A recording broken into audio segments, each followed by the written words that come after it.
Salut à tous, bienvenue dans une nouvelle vidéo. Comme vous avez pu voir le titre, on revient comme d'habitude les dimanches pour une revue littéraire. Mais avant ça, une petite aparté s'impose. J'ai été absente dimanche et ce jeudi-là. Parce que, alors, tout le monde s'en fiche, mais je préfère quand même être honnête et je me justifier quand même, c'est normal. J'ai en fait eu des problèmes de santé qui se sont... j'ai eu un problème de santé, puis encore un problème de santé, puis encore un problème de santé. Et pour ceux qui me suivent pas, alors c'est pour ça que je vous dis en fait, c'est pas parce que je vous dis venez me suivre, mais c'est vrai que si vous voulez être au courant, et ben sachez que sur Instagram, je mets souvent des stories où j'explique un peu ce que je fais dans la journée. Et il s'avérait que dans ma dernière story de quelques jours, j'avais expliqué que j'avais un problème à l'œil, je me suis réveillée et je pouvais plus du tout l'ouvrir. Et ça pendant au moins 4 jours. Du coup je me voyais pas filmer comme ça avec un œil en moins. Déjà que mes yeux sont mal foutus, d'où le fait que je porte mes lunettes et que je suis à l'extérieur même si je parle de livres, parce que je vais pas tenter le diable et je vais pas porter des lentilles alors que j'ai eu en fait des problèmes d'eczéma et des problèmes d'allergie vraiment sans pouvoir ouvrir l'œil. Je me suis dit non là c'est bon, et que je suis partie une semaine voir ma famille dans le sud parce que je la vois pas régulièrement vu que je suis à 3 heures de voiture et à 5 heures ou 6 heures comme hier je suis rentrée 6 heures de train grâce à la SNCF à plus d'1 heure de retard.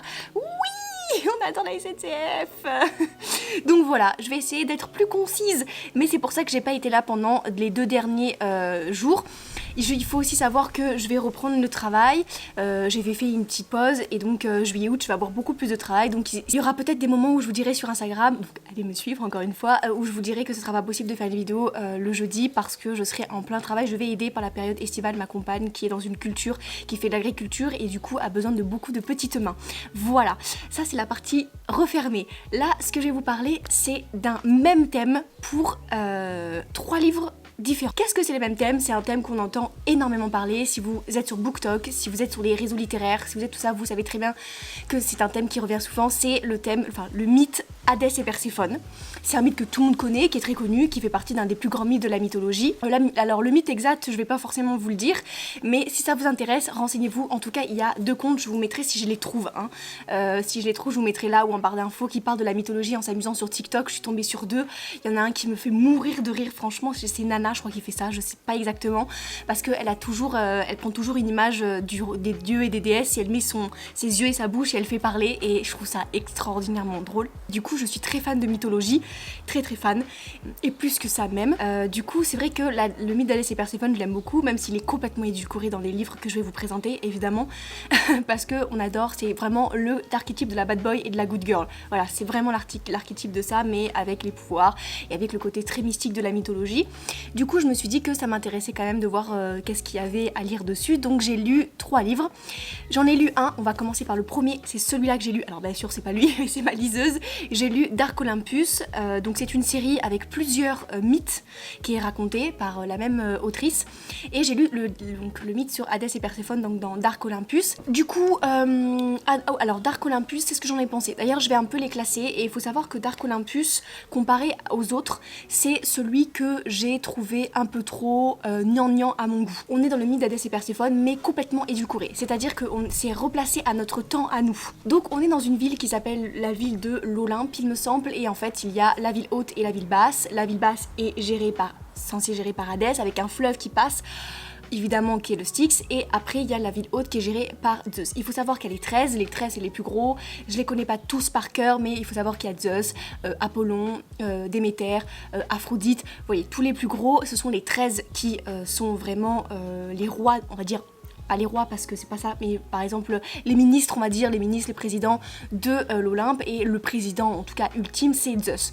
Et il faut savoir que Perséphone, elle en a vraiment marre d'être, je veux dire qu'elle fait partie de la haute société, vu que sa mère est Déméter et qu'elle fait partie des 13, et ben en fait elle en a vraiment marre parce que c'est du pouvoir, du sexe, de la richesse, enfin des trucs vraiment qui l'intéressent pas du tout. Du coup en fait elle prend un petit peu d'argent au fur et à mesure pour pouvoir après partir dans un autre pays. C'est un peu comme l'histoire en fait, j'ai l'impression des villes imaginaires comme par exemple la ville de Batman qui n'existe pas, mais elle c'est pareil, on peut aller en Angleterre, on peut aller en France, et la ville de l'Olympe elle existe, mais voilà, c'est vraiment recalé à notre ère à nous en fait. Et un jour elle va à une soirée avec ses sœurs, une énième soirée, et elle sait très bien que sa mère c'est une manipulatrice, elle aime ses 3 filles, mais on va dire qu'elle aime plus le pouvoir que ses filles quoi. Et sans avoir demandé la permission à sa fille qui est Perséphone, elle la marie en fait à Zeus. Et il faut savoir que Zeus il a une réputation horrible parce qu'il tue les Héras. Les Héras, normalement vous connaissez la mythologie, si vous ne la connaissez pas, c'est la première femme de Zeus. Mais Zeus c'est quelqu'un qui trompe énormément, il a vraiment beaucoup d'enfants à droite à gauche. Et en fait il a la réputation dans ce roman-là de tuer les Héras, c'est pour ça qu'il y a plein d'Héras. Tous les ans il en change une quoi. Donc elle veut pas du tout épouser Zeus, déjà il a 4 fois son âge, il a 40 ans, elle en a 20 à peu près. Et puis en plus elle a pas du tout envie d'être... énième fois, je veux dire, être une femme tuée par un homme vraiment très dangereux. Du coup, en fait, elle s'enfuit. Elle s'enfuit et il faut savoir que Hadès est considéré comme mort. C'est-à-dire que il s'est passé quelque chose, mais on sait pas trop. Mais Hadès de la ville basse appartient à Zeus parce qu'apparemment Hadès serait mort. Donc il n'aurait plus de leader, enfin de président de la ville basse.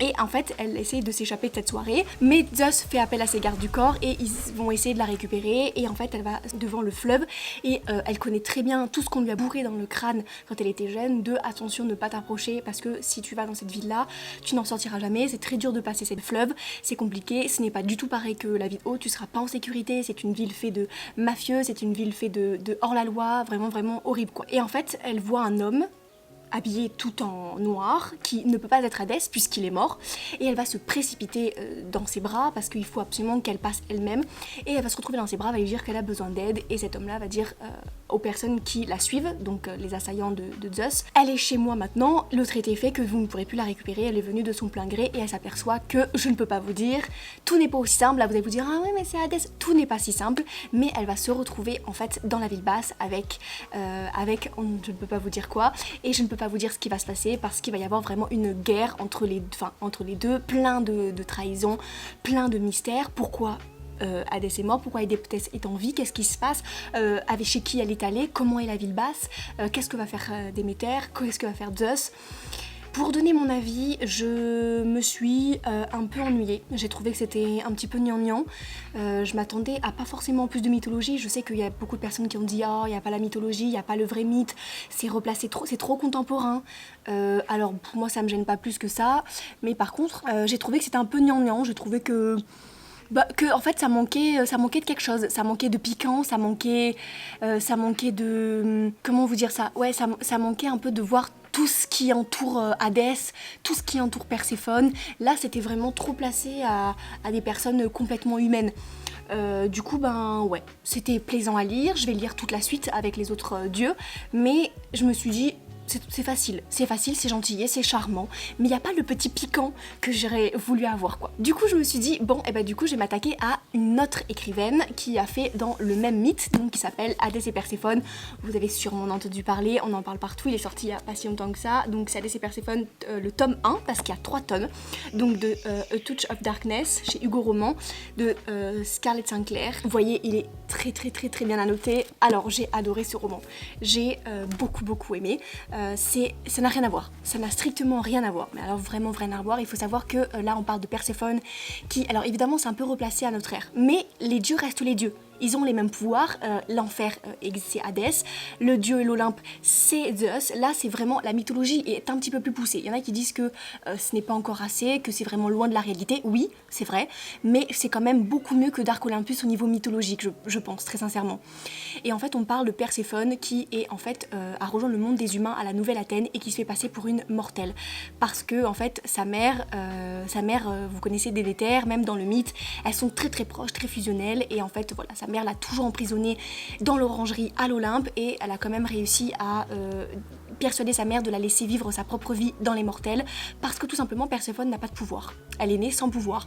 Donc elle lui a dit écoute maman, de toute façon je vais rien faire, je suis née sans pouvoir, laisse-moi y aller, je vais faire des études de journalisme, je vais pas te causer d'ennui, je vais pas m'échapper, donc laisse-moi au moins avoir ça puisque je ne suis pas une vraie déesse. Et en fait elle fait sa petite vie d'étudiante, elle va pour terminer sa dernière année de fac, ça c'est bien aussi parce que du coup pour les 2 romans c'est pas des lycéennes de 18 ans, 17 ans. Ça par contre ça me fait plaisir parce que du coup je peux beaucoup plus m'identifier s'identifier au personnage. Du coup pour en revenir, et ben en fait elle est un peu obsédée quand même par Hadès parce que c'est le seul qui est considéré comme méchant, comme odieux, comme playboy, comme quelqu'un qui emprisonne les humains, et à force de vivre avec les humains, on va dire que Perséphone a, c'est vraiment attaché et ne comprend pas comment un dieu peut emprisonner des pauvres âmes, tout ça pour jouer et avoir des âmes en plus dans son royaume.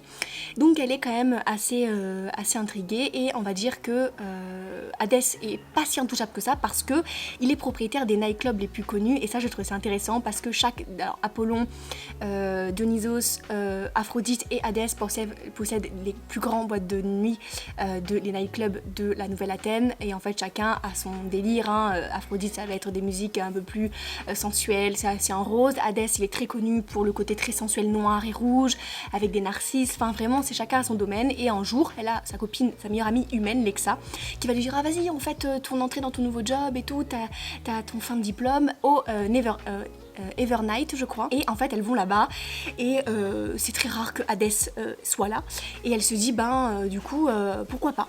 Et évidemment, elle va être poussée à monter dans les quartiers privés, là où Hadès accepte ou pas de faire des paris, en fait, de jouer et de parier avec des humains.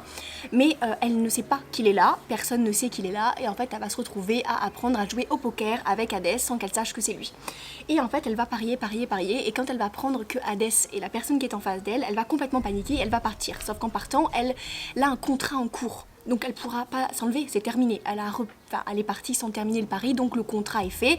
Donc il faut savoir ce que veut Hadès et ce qu'elle veut en retour.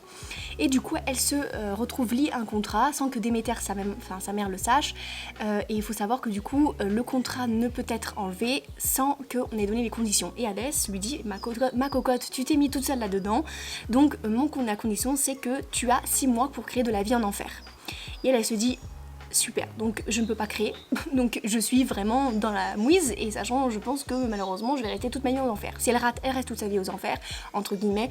Si elle gagne, tout est bon quoi. Et en fait elle va du coup devoir être liée à Hadès et en apprendre davantage sur lui, et en parallèle elle a une vie de journaliste, donc en fait elle fait payer Hadès parce qu'elle trouve ça dégueulasse ce qu'il lui a fait. Donc avec son poids de ce qu'elle arrive à faire, elle fait des articles, elle essaye de le mettre en porte-à-faux. Lui ça le rend très en colère, et en fait tous les deux sont obligés de cohabiter, et il y a vraiment des tensions, des étincelles qui se passent entre les deux. Elle découvre que le royaume n'est pas si horrible que ça, elle découvre évidemment qu'Hadès, là je peux pas vous dire, mais il n'est pas comme dépeint forcément partout, c'est-à-dire qu'il y a toujours du faux, il y a toujours du vrai, et surtout il faut qu'elle fasse attention à pas perdre son statut d'humaine, puisque en fait tous les dieux et les déesses ils ont des cornes, et elle doit utiliser un charme, et qui est le charme de sa mère, vu qu'elle n'a pas de pouvoir, pour ne pas avoir ses cornes dans le milieu des humains. Donc elle doit vraiment faire beaucoup de choses pour essayer de s'en sortir, et surtout essayer de créer la vie. Mais comme elle sait créer rien du tout, et pire, quand elle touche quelque chose ça meurt direct, elle est vraiment dans le caca quoi. Et la relation va s'installer, et il va y avoir plein de choses qui va se passer, et c'est super. Et je l'ai dévoré, il est très érotique, mais en fait on m'avait dit attention, toutes les pages à une scène érotique. Je suis pas totalement d'accord. Moi ça a commencé bien vers le milieu fin. J'ai trouvé que c'était plutôt de la tension, c'était plutôt de la sensualité, de la tension qui monte petit à petit, et après le côté érotique arrive vraiment au milieu fin, et après évidemment il y a quand même plusieurs scènes. Je trouvais que ça n'en avait rien au roman, j'ai trouvé ça super, j'ai adoré le côté rebelle de Perséphone, vraiment. Elle n'est pas que Perséphone, la gentille petite, non, elle a vraiment un côté badass. Elle écoute ses émotions, elle en fait qu'à sa tête à certains moments, elle se plante, et j'ai aimé le côté Hadès de oui c'est le bad boy, mais il y a autre chose. Quand elle creuse, quand on creuse en fait, l'autrice en a fait un autre dieu, et du coup j'ai trouvé ça très intéressant, j'ai trouvé ça super cool, ça m'a beaucoup plu, très contente de lire, vraiment très contente. Je me suis dit chouette, franchement j'ai hâte d'avoir le tome 2 qui arrive en juin et le tome 3 qui arrive en juillet, pour voir un peu où ça va nous emmener, parce que pour l'instant je pensais que ça pouvait être largement un one shot, donc très envie de connaître la suite, genre vraiment très envie, parce que j'adore ce couple, je suis vraiment entichée par Hadès et Perséphone. Voilà, c'est vraiment un enemies to lovers, un classique qui est là depuis la mythologie du coup ça fait vraiment plaisir de les retrouver avec une touche de modernité, une touche de contemporain. Moi j'ai surkiffé tout simplement. Après on passe au dernier, alors là je l'ai acheté du coup dans le sud, c'est cette BD roman graphique, je dirais, donc de Perséphone, le tourment d'Hadès, d'Alison Shaw. Regardez-moi, magnifique. Quand je l'ai acheté, j'ai été assez naïve. En fait, c'est quand j'ai lu, qu'il y avait marqué pour un public averti, que je me suis dit, intéressant. Et en fait, c'est une très belle BD qui, encore une fois, a une autre façon de penser le mythe d'Hadès et Perséphone, rien à voir non plus, mais avec des scènes érotiques dessinées. Donc là, c'est une BD érotique à certains moments. Et là, on passe dans complètement autre chose, enfin une autre histoire où en fait, c'est juste que c'est Hadès qui est frappé par une flèche du dieu de l'amour et qui peut pas s'enlever la flèche. En fait, on peut pas, sauf le dieu de l'amour qui peut lui enlever cette malédiction-là. Mais quand tu es frappé et que tu regardes quelqu'un et que tu es frappé par cette flèche, tu peux pas t'en enlever, sinon il y a 3 flèches qui repoussent. Donc en fait il est embêté parce qu'il veut pas du tout, enfin le dieu de la mort, amoureuse de Perséphone, en plus là elle est un peu naïve dans ce livre-là, voilà, la fille de Déméter, voilà, qui aime les plantes, qui aime les fleurs, la déesse du printemps, enfin quel intérêt, on ne sait pas.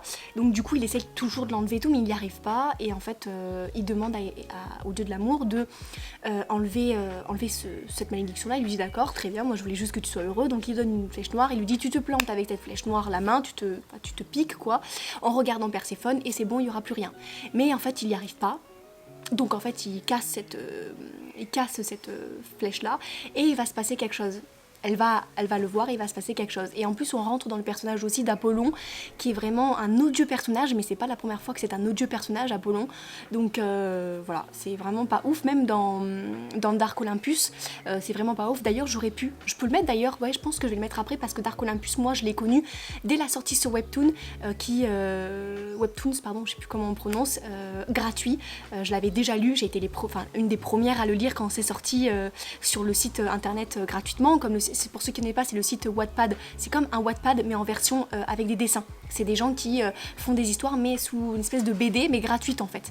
Et après elle a sorti le livre tellement c'était super bien. Mais pour en revenir à ça, voilà, c'est un autre mythe de Perséphone et Hadès.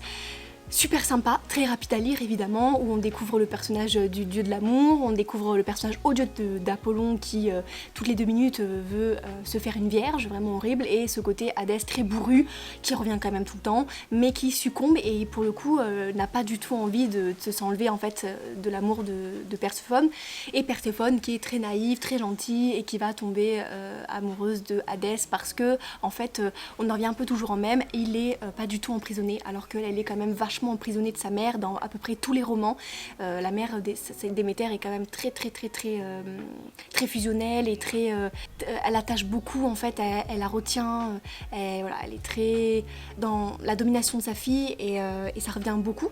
Je me souviens plus exactement du mythe, je crois qu'elles étaient toutes les deux très fusionnelles, mais voilà, donc c'était très intéressant de le lire. En plus les dessins franchement sont très beaux, sous le thème de l'orangé rouge noir, il n'y a pas beaucoup de couleurs, c'est à peu près les mêmes qui reviennent un peu sur la couverture, érotique quand même avec, voilà, c'est quand même à partir de 16 ans, donc je suis quand même contente de l'avoir lu, je l'ai trouvé magique. Et on retrouve du coup Dark Olympus qui est aussi un classique d'Hadès et Perséphone, qui est sorti en brochet, en relié, qui est un super bande dessinée, un roman graphique bande dessinée très beau, avec la couleur rose pour Perséphone et bleu pour Hadès. Moi j'avais été complètement fan de cet Hadès un peu brisé avec ses cicatrices, qui en fait est un espèce de nounours, vraiment au fond de lui un vrai nounours, et Perséphone qui encore une fois se débat contre sa mère, se débat contre le reste du monde, et qui en fait ne peut pas, là dans cette histoire là, en fait elle n'arrive pas à contenir sa magie et elle fait des bêtises, et en fait sa mère la retient prisonnière parce qu'elle a fait une énorme bêtise, je peux pas vous dire quoi, mais elle s'en veut énormément, elle a fait vraiment une grosse bêtise,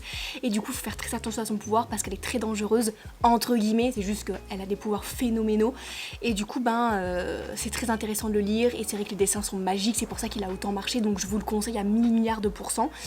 Je vous ferai un update sûrement dans les prochains mois de juin et de juillet pour vous parler du 2 et du 3 de Touch of Darkness.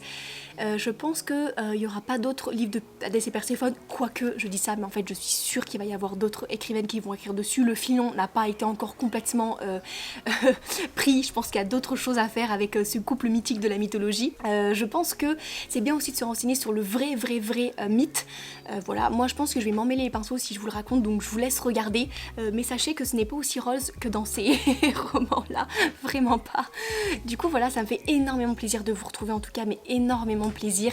Je reviens, voilà, je reviens en force. J'espère que ça vous a plu, j'espère que vous allez lire ces livres. Je reviens dimanche prochain évidemment pour toujours une revue littéraire. Et je voulais aussi faire une vidéo qui va porter plutôt sur le côté littéraire un dimanche, mais pas sur une revue littéraire, donc c'est un peu une petite surprise que vous allez découvrir bientôt. Et le jeudi, j'espère vous faire des vidéos qui sortent un peu du lot, comme d'habitude. Donc ça me rend très heureuse. Voilà, c'était plutôt pas mal. Je vous fais des énormes bisous. Je vous dis soit à jeudi, soit à dimanche. Des énormes bisous. N'hésitez pas à me suivre sur les réseaux sociaux. N'hésitez pas à me suivre là aussi en bas d'infos. J'ai mis toutes les infos qu'il faut à savoir. Je vous ai mis aussi de quoi commander les livres comme d'habitude. Donc plein de bisous et on se retrouve bientôt pour une nouvelle vidéo. Bye bye!